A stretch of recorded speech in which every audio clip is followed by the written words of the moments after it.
You still bleeding? Yeah, a little bit. Perfect. Perfect timing. Med and Health on this episode with Mike and Kyle. So I've had a scab on I've got mechanic hands. Yeah, I work on shit all the time.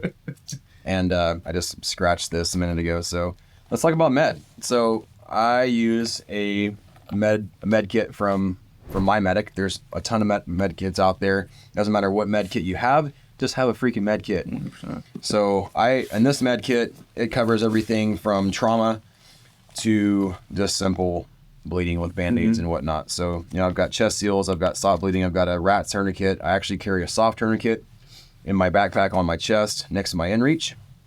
Kind of the two main things for emergencies. Yeah.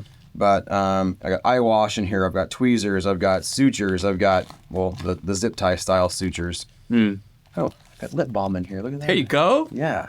That's true. I mean, you could get chapped pretty bad. So here, man. simple stuff actually makes it to where you be more comfortable, right? Yep. So things like lip balm, you get chapped butt on the seat. So monkey butt balm, that type of stuff.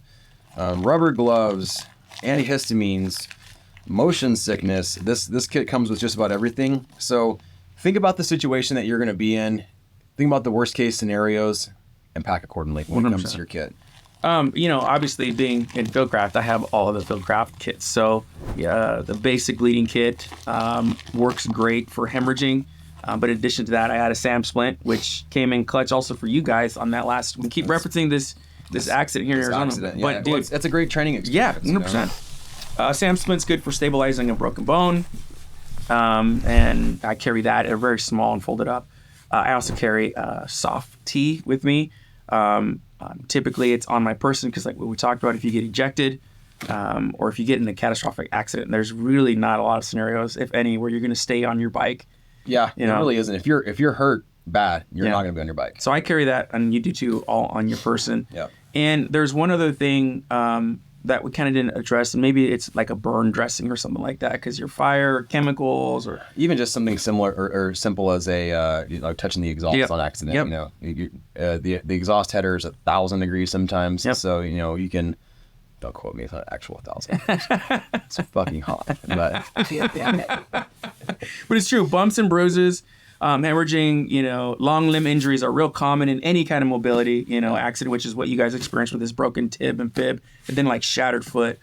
But after that, I mean, there are some health considerations too that we want to look at, right? Yeah. So, I mean, I carry, a lot of times I carry just like cough and cold medicine, something similar, something simple like that can, make you feel a little bit better when you're starting to feel kind of bad.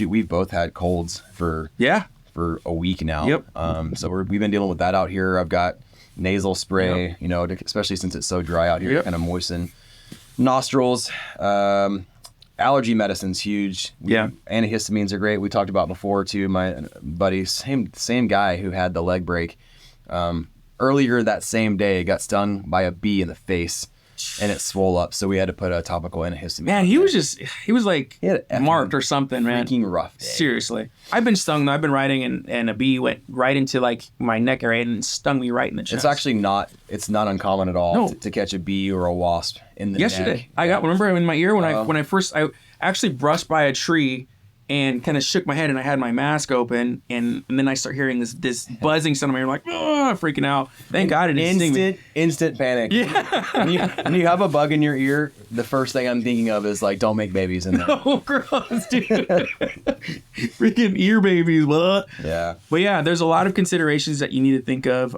but also seek training, right? Learn how to use a tourniquet. Learn the March algorithm, and you can go through here. And Nate has a great series on all that stuff because it does come in handy. For example, the leg break was almost through the skin, right? It was almost... Yeah, it's what they call, it was almost a compound. Almost. It was so close that it actually gave him a fracture blister, which is, I mean, you basically could have scratched the skin to break it and the bone would have stuck out. Yeah, that's right. But that's when things get complicated. Yeah, and I mean, for me, the most important things, obviously, bleeding, stop that first, and then we have the SAM splints for supporting bones, and then from there it's just a matter of like your little stuff. Yeah. I actually like to carry wipies Oh, right? absolutely. Last night when we were cooking. Baby wipes are great, not only for hygiene, but then also just for cleaning up tools or cleaning really anything. Yeah, because you can't really pack, soap and water and stuff that you do at home or like an overland vehicle. So on a motorcycle, it gets a little bit more like that. But I think they call it, what do they call it when you have to take a shower with wipies? It's a horse shower. Horse shower. So, those are the things you went. Yeah. So, carry what you need, especially as you spend more time out in the field. I think that also. It helps. Yeah. The experience will definitely help you grow your kit to know what you need, what you don't need. And you just keep in mind, you're always limited on space, right? Yeah. So we can't carry a full trauma backpack. Right. With us out here. It'd be really nice if you could, but just something small, try to keep it, I would say, no bigger than this. This is actually pretty large when it comes to med kits. Yeah. Because in the mixed scheme of things, anything more than this that you need help with, you're going to call anyway to have somebody come help. But the biggest thing is to be able to maintain life while you're waiting for the cavalry to come out and get you. And if you're all prepared, then you can easily use that person's kit to work on them, right? Yeah. The other thing too, in terms of like hygiene and med and health, having wipes can also substitute toilet paper. Being out here, you can't carry a whole roll of toilet paper. Yeah. Let's add hygiene into this as well. So with this, I carry baby wipes. I do actually carry some soap. Okay. They make Sea to Summit makes and other companies do too, but they're almost like those Listerine packs. Remember the little Listerine things? Yeah. That's like a little piece of paper that you get it wet, turns into soap. It's all biodegradable, so that's great. What else do I bring? Obviously your toothbrush, all those types of personal hygiene items, deodorant. Yeah, 100%, especially if you're not showering. Get kind of stinky out here. Right. But no, I think that's basically it. Make sure you guys are carrying, I think on your person is more, we talk about ready access a lot.